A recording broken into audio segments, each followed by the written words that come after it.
नमस्कार मित्रों। आज शूलिनी यूनिवर्सिटी हिमाचल प्रदेश के द्वारा आयोजित एक नेशनल कॉन्फ्रेंस में women health perspective on Ayurveda इस विषय पर चर्चा करने का मौका मिला, जिसमें महिलाओं से संबंधित सभी बीमारियों के बारे में कुछ मैंने अपने विचार व्यक्त करे।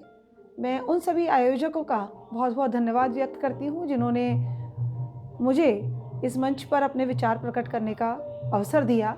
इसके कुछ तथ्य हैं, वो मैं आपके सामने इस वीडियो में प्रस्तुत कर रही हूँ। है कि महिलाओं से रिलेटेड यदि हमें कोई भी ऐसी समस्या हो रही है तो उस कंडीशन में आप यदि ओबीज हैं तो आपको थायराइड है, हाइपरटेंशन है, डायबिटीज है, वो भी उसके साथ ही एक साथ हो जाती है। तो कई बार हमें ऐसा लगता है कि भाई हमारा तो पूरा जीवन ही बीमारियों पर आधारित है। तो हम इन्हें यदि वन बाय वन लें तो ये सारी बीमारियां, अधिकतर जितनी भी बीमारियां हैं वो हमारी वात दोष की वृद्धि के कारण होती है। चाहे वो इनफर्टिलिटी हो, चाहे किसी के अंदर पीसीओएस की प्रॉब्लम हो, या फिर कोई भी पेन हो, तो जो मूल कारण है वो हमारा वायु होती है। एक श्लोक के माध्यम से मैं आपको ये कहना चाहूंगी कि आचार्यों ने कहा है कि जो हमारे पित्त और कफ हैं वो बिल्कुल अपाहिज हैं, वो अकेले कोई भी बीमारी को पैदा नहीं कर पाते। पित्तम पंगु कफम पंगु पंग वो मल धातवा वायु ना यत्र गच्छन्ति तत्र नीयन्ते मेघवत्। तो जहां जहां वायु चली जाती है हमारे शरीर में, वो जैसे आप देखते हैं ना कि बारिश के मौसम में बादल सारे में छा जाते हैं, उसी तरीके से ये बीमारियां जो होती हैं वो हमारे शरीर में वायु की वृद्धि के साथ साथ फैल जाती हैं, एक दूसरे से कोरिलेटेड होती हैं। जैसे फॉर एग्जाम्पल, यदि आप देख रहे हैं कि हमारे आजकल जो नए बच्चे हैं, आप समझ लीजिए से 18 से 20-21 साल के, तो उन लोगों में अधिकतर क्या होगा कि पीसीओडी की प्रॉब्लम बहुत ज्यादा दिखाई दे रही है। और आप चाहे कुछ भी हार्मोनल ट्रीटमेंट लेते रहें, लेकिन फिर भी वो पीसीओडी रिकवर नहीं होता। और डॉक्टर्स ये कहते हैं कि पीसीओडी के बाद आपको हो सकता है आगे जाकर के इनफर्टिलिटी की प्रॉब्लम आए या और भी कोई दिक्कत आए। तो पीसीओडी बेसिकली कोई ऐसी बीमारी नहीं है जिससे आपको परेशान होने की जरूरत है। ये मेनली लाइफस्टाइल प्रॉब्लम है। और आप सभी जैसे योगा यूनिवर्सिटी से जुड़े हुए हैं तो जानते हैं कि बहुत सारे हमारे आसन और एक्सरसाइजेज ऐसी होती हैं जो हमारे पोस्चर को बहुत बैलेंस करती है और हमारे अंदर जो भी वात पित्त कफ है उन दोषों को साम्य अवस्था में लाने का प्रयत्न करती हैं। तो योगासन के बारे में तो आप लोग मेरे से बेहतर जानते होंगे कि जैसे हमारा धनुरासन है, उष्ट्रासन है, मत्स्यासन है, भुजंगासन है। ये कुछ ऐसे आसन है कि जो पीसीओडी है, इनफर्टिलिटी है या कोई भी जो मेंस्ट्रुअल प्रॉब्लम्स है उनमें बहुत ज्यादा लाभदायक होते हैं। इसके अलावा यदि हम वात वृद्धि की बात करें कि यदि आपको लग रहा है कि हमें पेनफुल मेंस्ट्रुअल साइकिल्स हैं या हमें पीसीओडी होने की प्रॉब्लम हो रही है, कई बार हमारे प्रॉब्लम्स जो है वो 2-3 महीने में हमें इस तरीके की दिक्कत आ रही है कि हमारे पीरियड्स टाइमली नहीं हो रहे हैं, तो इट मीन्स कि आपके शरीर में वायु की वृद्धि हो रही है। अब कैसे हम इस वायु को कम करें? तो बहुत सीधा एक तरीका है इसको करने का कि वायु की वृद्धि को रोकने के लिए हमें कैसा आहार लेना है, कैसी डाइट लेनी है जो कि मधुर हो, अम्ल हो और लवण हो, मतलब स्वीट, सॉल्टी और थोड़ी सी एसिडिक। इस तरीके की चीजें हम अपनी डाइट में इंक्लूड करनी है। और क्या चीजें हमें हटानी है जो कि कटु, तिक्त और कषाय वाली होती हैं, जो कि कड़वी है थोड़ी। उनमें जैसे बहुत स्पाइसी फूड आप खाते हैं, यदि बहुत आप फास्ट फूड खाते हैं या बहुत कड़वी चीजें जैसे कि स्पेशली करेला, इस टाइप की सब्जियों का आप बहुत ज्यादा सेवन करते हैं, आपका फेवरेट है, तो इन चीजों को हम अपनी डाइट में से एक्सक्लूड कर दें और उन चीजों को हम इंक्लूड कर लें। साथ में यदि कोई व्यक्ति मतलब यहाँ इंडिया में तो कम है, अदरवाइज एल्कोहल, स्मोकिंग, नॉनवेज, इसका बहुत ज्यादा ट्रेंड एक चालू हो गया है। तो मेरा ये कहना है कि यदि हम इन चीज़ों से दूर रहेंगे और स्पेशली जो हमारी मैदा से बने आइटम हैं और फास्ट फूड हैं, उन सबको हम अपनी लाइफ से दूर रखें, तो वो हमें ये प्रॉब्लम्स आप समझ लीजिए कि कम से कम आधी हो जाएंगी संख्या। इसका एक बहुत बड़ा कारण है जो हम एक इम्प्रॉपर डाइट का यूज करते हैं। और इसके अलावा आप और क्या ऐड कर सकते हो इसमें? मधुर और ऐसी चीज़ों के लिए आप जैसे चावल है, गेहूं है, और आपका जो स्वीट फ्रूट्स हैं, स्वीट फ्रूट्स में आपके स्पेशली जो बनाना है, बेरीज हैं, क्योंकि बेरीज क्या है, हल्की सी एसिडिक भी है नेचर में। आपके चाहे ऑरेंजेस हों, चाहे आपकी स्ट्रॉबेरीज हों, इस तरीके के फ्रूट्स को भी आप अपनी डाइट में इंक्लूड कर सकते हो। और साथ में जितनी भी हमारी कुक्ड ग्रीन वेजिटेबल्स हैं, ये सब हमारी वात वृद्धि को कम करती है। फिर यदि किसी को ऐसा लगता है कि भाई हमारे शरीर पे पित्त दोष भी बढ़ा हुआ है, अब हम कैसे पहचाने? हालांकि हम लोग अपने इन चीजों को पहचानने के लिए हम एक प्रकृति एनालिसिस करते हैं, जिसमें हमें सारे दोषों का एक लेबलिंग पता चलती है, उसके व्यक्ति का बॉडी कॉन्स्टिट्यूशन पता चलता है, और जब भी हम कोई मेडिसिन देते हैं तो हमें एक आइडिया रहता है कि हाँ भाई, इसको इसकी प्रकृति के अनुरूप यदि हम दवाई दे रहे हैं तो फिर इसमें फायदा होगा। इसको देखते हुए आप पित्त को अपने कम करने के लिए, यदि आपको ऐसा लगता है कि भाई मुझे कुछ भी खाने के बाद बहुत ज्यादा एसिडिटी होती है, कई बार बर्निंग सेंसेशन होता है, तो आप समझ जाइए कि थोड़ा थोड़ा आपके अंदर पित्त की वृद्धि के लक्षण हैं। ऐसी स्थिति यदि आ रही है तो आप क्या करो, उसमें आप सिंपल दूध के अंदर आप मिश्री डाल करके ले सकते हैं, या फिर आप मुलेठी का इस्तेमाल कर सकते हैं। मुलेठी आसानी से अवेलेबल रहती है, आप उसे या तो मुंह में डाल करके चूस भी सकते हैं, नहीं तो आप एक एक चम्मच मुलेठी का पाउडर यदि आप मॉर्निंग इवनिंग खाली पेट उसको लेना शुरू कर देंगे तो आपकी एसिडिटी की प्रॉब्लम, स्पेशली जहाँ बहुत ज़्यादा अल्सर्स वगैरह बन जाते हैं, वो भी रिड्यूस हो जाएंगे। और थोड़ी मात्रा में घी में भी हम स्पेशली बोलते हैं कि गाय का घी हो तो बहुत अच्छी बात है, नहीं तो कोई भी घी आप 2 से 3 चम्मच दिन में इस्तेमाल कर सकते हैं। ऐसा नहीं करना है कि हम बिल्कुल ही ड्राई फूड खा रहे हो, क्योंकि इस तरीके का ड्राई फूड जो होता है वो हमारी बॉडी के अंदर वायु को बढ़ा देता है और उससे पीसीओडी होने की संभावना बहुत ज्यादा हो जाती है। अब इसी तरीके से यदि कफ बढ़ा हुआ है आपके शरीर का, अब वो कैसे पहचाने?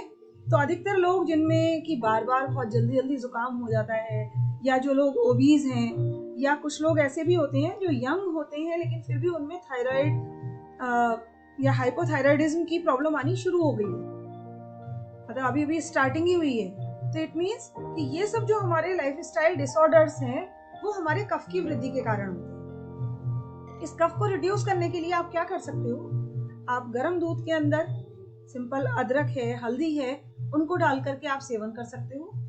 या फिर एक बहुत अच्छी चीज आती है, आपके घर पे सबके रहती है, सौंठ, काली मिर्च और पीपल। ये 3 चीजें हमें पंसारी के यहाँ से बहुत आराम से मिल जाती हैं। तो इन तीनों चीजों को आप लेकर के ड्राई कर लो, और ड्राई करने के बाद आप उसे मिक्सर में पीस लो। पीसने के बाद आप उसको एयर टाइट कंटेनर में रख सकते हो, और इसकी केवल 2-2 ग्राम की मात्रा, बहुत ज्यादा नहीं, 2 ग्राम, क्योंकि आप देख रहे हो तीनों चीजें ही हमारी गर्म है, चाहे वो सौंठ हो, चाहे काली मिर्च और पीपल, तो इनकी हम 2-2 ग्राम की मात्रा आप सुबह शाम इसको शहद में मिला के ले सकते हो, नहीं तो गर्म पानी से भी इसको सेवन कर सकते हो। मार्केट में यदि आपको लेना है तो ये हमारा त्रिकटु चूर्ण के नाम से भी मिलता है। ये हमारे कफ को रिड्यूस करता है। जैसे जो लोग ओबीज हैं उनके लिए भी फायदेमंद होगा, जिनको थायराइड की प्रॉब्लम है उनके लिए भी लाभदायक होगा, लेकिन ये ध्यान रखना है कि यदि किसी को एसिडिटी या पित्त प्रकृति है तो उसमें ये और नुकसान करेगा। तो ये चीजें आप प्रयोग कर सकते हो। और साथ में जो लोग जिनमें कफ की वृद्धि है उनको क्या करना चाहिए, जो चावल है, आपका गेहूं है, इस तरीके की प्रिपरेशन है, और जो ड्राई फ्रूट्स हैं, नट्स हैं, उनको कम मात्रा में लें। उसकी जगह वो अपनी डाइट में मिलेट्स और बाजरा इनका प्रयोग करें। तो ये थोड़ी चीजें हम ऐड कर सकते हैं और थोड़ी चीजें हम हटा भी सकते हैं। क्योंकि यहाँ हम बहुत डिटेल में नहीं जा सकते, इसलिए मैं हर एक चीज पर थोड़ा थोड़ा आपका ध्यान आकर्षित करना चाहूंगी कि हम सभी चीजों को थोड़ा थोड़ा ले लें। फिर इसके अलावा जैसे मैंने आपको बोला कि ये हमें जो हमारी जो यंगस्टर्स होते हैं उनको हमें लगता है कि भाई हमारी स्किन भी जो है वो ग्लोइंग होनी चाहिए, और किसी को भी अच्छा नहीं लगता कि हमारे लिए कोई एक्ने, पिंपल्स या हमारे ब्लैक हेड्स हो या डार्क पिगमेंटेशन हो हमारे फेस पे। सबको एक चमकता हुआ चेहरा चाहिए। तो एक्ने, पिंपल्स को रोकने के लिए सबसे अच्छा ये होता है कि हम अपने जो हमारा रक्त है वो शुद्ध हो। तो हम नॉर्मली इसके लिए क्या है, ब्लड प्यूरिफायर्स यूज करते हैं। यदि किसी को ये प्रॉब्लम है तो फिर वो आयुर्वेदिक मेडिसिन लेकर के काफी हद तक अपने आप को क्योर भी कर सकता है। आपको क्या करना है, यदि आपको ऐसी कोई दिक्कत है तो सबसे पहले आप अपने पेट की तरफ ध्यान दें कि आपका भोजन कैसा है, और दूसरी चीज क्या है कि आप जो भी भोजन ले रहे हो उसको खाने के बाद पूरी तरह वो एक्सक्रीट आउट हो रहा है या नहीं हो रहा है। क्योंकि जब तक पेट साफ नहीं होगा तो बॉडी के अंदर आपके टॉक्सिन्स धीरे धीरे एक्यूमुलेट होते रहेंगे, और जिसको हम बोलते हैं अनडाइजेस्टेड फूड या जिसको आप आम बोलते हैं, वो भी हमारे शरीर के अंदर बनेगा। तो ये अनडाइजेस्टेड फूड धीरे धीरे हमारी आंतों में सड़ने लगता है और वो हमारे ब्लड को भी इम्प्यूरिफाई करता है, और वो चीज हमारे फेस पे भी दिखाई देती है। तो आप इसके लिए सिंपल जो आपका ये हल्दी है या लेमन है और आपका चंदन हो गया, नीम है, गिलोय है, इन सबको मिक्स करके आप पेस्ट बना सकते हो, और पेस्ट बना करके आप उससे सिंपल एक फेस पैक भी लगा सकते हैं। और साथ में क्या है, दही का प्रयोग कर सकते हैं। यदि ऑयली फेस है तो दही का प्रयोग ना करें, उसमें आप मुल्तानी मिट्टी का प्रयोग करें। आप मुल्तानी मिट्टी के साथ ये छोटी छोटी चीजें हैं जो अपनी, जैसे अपना चंदन पाउडर हो गया, हल्दी हो गई, और आप ये आपका थोड़ा नीम पाउडर क्या करेगा हमारे लिए, एंटीबैक्टीरियल और एंटी फंग जो भी माइक्रोब्स हैं जो हमारे एक्ने वगैरह हैं उनको रिमूव करेगा। साथ में आप एक जो बड है उसकी, केसर की, सैफरन की, उसको भी आप उसमें डाल करके हल्की सी मिक्स कर सकते हैं। तो वो हमारे चेहरे पर जो है वो एक कलर बेटर करती है। तो ये चीजें आप एक्ने के लिए यूज कर सकते हैं, और साथ में आप ब्लड प्यूरिफायर जो मेडिसिन हैं उनको आप जरूर साथ में लो।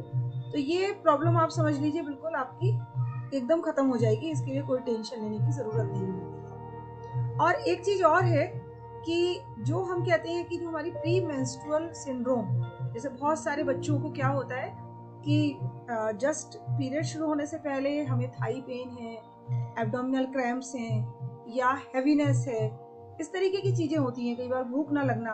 तो ये सारी प्रॉब्लम्स के लिए आप एक्सरसाइज के साथ साथ कुमारी आसव और अशोकारिष्ट का प्रयोग कर सकते हो। यदि किसी को पेनफुल इस तरीके की प्रॉब्लम आ रही है तो आप दोनों में से 2-2 टेबल स्पून आप कुमारी आसव और अशोकारिष्ट लेकर के उसमें उतनी ही मात्रा में पानी मिला करके खाना खाने के बाद दोनों टाइम आप उसको यूज कर सकते हो। या फिर किसी को बहुत ज्यादा जैसे कम प्रॉब्लम होती है, पीरियड्स कम होते हैं, तो इसमें एक छोटा सा उपाय हम कई बार घरेलू करवाते हैं लोगों को कि जो आपके काले तिल आते हैं उन काले तिलों को आप थोड़ा गुड़ मिक्स करके उनको लड्डू की शेप में बना लो, और एक इतना बड़ा, छोटा जैसे हम कह रहे हैं कि थोड़ा मीडियम साइज का, बहुत बड़ा नहीं, इतनी मात्रा हम जब भी आपका पीरियड्स के टाइम हो तब आपको उसको 2-3 दिन पहले से लेना शुरू कर दो। तो फिर धीरे धीरे ये प्रॉब्लम दूर होती है, और यदि फिर भी कोई दिक्कत होती है तो फिर हम कुछ टेस्ट और मेडिसिन भी आयुर्वेदिक यूज कर सकते हैं। अब ये सब बातों के साथ साथ इसमें ये भी जरूरी है कि आप कहीं एनीमिक तो नहीं है, क्योंकि जो स्पेशली लेडीज होती हैं, जो हमारी गर्ल्स होती हैं, वो कभी भी अपना, हम लोग नॉर्मली हीमोग्लोबिन का भी ध्यान नहीं रखते, तो हमेशा आयरन और कैल्शियम की डेफिशिएंसी पाई जाती है। यदि हम में से सब लोग अपना टेस्ट करवाने जाएं कि विटामिन डी और कैल्शियम का टेस्ट करवाएं, तो मेरे ख्याल से 90% लोगों में हमें डेफिशिएंसी ही मिलेगी।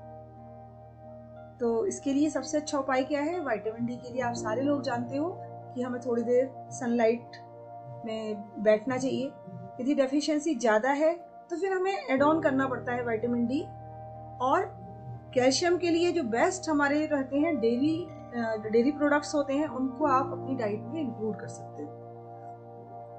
यदि आपको दूध पसंद नहीं है तो आप दही ले लो, दही पसंद नहीं है पनीर ले लो, कुछ ना कुछ ऐसी चीजें हमें अपनी डाइट में इंक्लूड करनी है। साथ में यदि हमें अपने हीमोग्लोबिन को बढ़ाना है तो हमें कुछ ना कुछ फ्रूट्स और वेजिटेबल्स ये अपनी डाइट में जरूर इंक्लूड करने पड़ेंगे। अब इन फ्रूट्स और वेजिटेबल्स के बारे में यदि मैं आपको थोड़ा सा बता दूं, क्योंकि देखो अभी क्या है, अभी हमारे मौसम के बहुत सारे फ्रूट्स भी आ रहे हैं, जैसे आप देख रहे हो कि हमारा सेब आ रहा है, अमरूद आ रहा है, पपीता आ रहा है, और आपकी बेरीज आ रही हैं, और अंगूर आ रहे हैं, ऑरेंजेस आ रहे हैं। तो ये सारी चीजें हमारे लिए बहुत ज्यादा लाभदायक है, और जितनी ये जो मौसम है हमारा उसमें ग्रीन वेजिटेबल्स भी आ रही हैं। अब इसमें क्या है, यदि हम 1 by 1 बात करें तो जो हमारी ग्रीन वेजिटेबल्स स्पेशली आप देखो, जैसे हम स्पिनच वगैरह लेते हैं, तो ये क्या होता है, इसमें मैग्नीशियम कंटेंट बहुत ज्यादा होता है।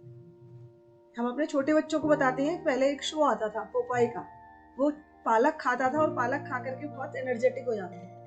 तो वाकई में एनर्जी के रिसोर्स क्या है उसके अंदर, क्योंकि उसके अंदर मैग्नीशियम बहुत अधिक मात्रा में है। तो आप इस तरीके से पालक का प्रयोग कर सकते हो। यदि आप 1 कप पालक डेली खा लेते हो तो आपके लिए बहुत अच्छा वो हीमोग्लोबिन इंक्रीजिंग सोर्स है। इसके अलावा आप जो हमारे क्या कहना चाहिए फ्रूट्स हैं, फ्रूट्स में आप देखो एप्पल के लिए हम कहते हैं ना कि भाई 1 एप्पल हम रोज खाएंगे तो डॉक्टर से दूर रहेंगे। तो वो एप्पल जो है हमारा बेसिकली फॉस्फोरस, पोटेशियम, इन सब का रिसोर्स है। आप सभी हमारे इस चैनल को लाइक कर सकते हैं, सब्सक्राइब कर सकते हैं और शेयर भी कर सकते हैं। और फर्दर यदि कोई कंसल्टेशन या किसी चीज़ की कोई समस्या है, कोई प्रश्न है, तो उसके लिए आप हमारे नंबर पर हमें व्हाट्सएप मैसेज भी कर सकते हैं। धन्यवाद।